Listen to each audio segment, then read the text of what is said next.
বাবা হেভি ক্যামেরাটা অনেক ওই দেখি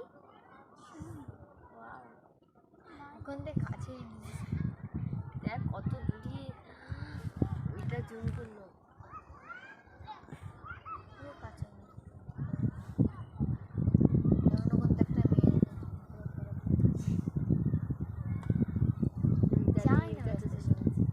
আর হয় না পুরো কাছে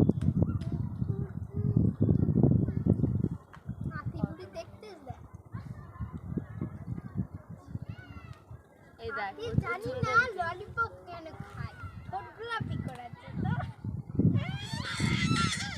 ক্যান ক্যান করে ক্যান এই বিশাল ক্যান করে দিতে যা পারো সত্যি যারা পারে না করে কিন্তু আমি না তেমন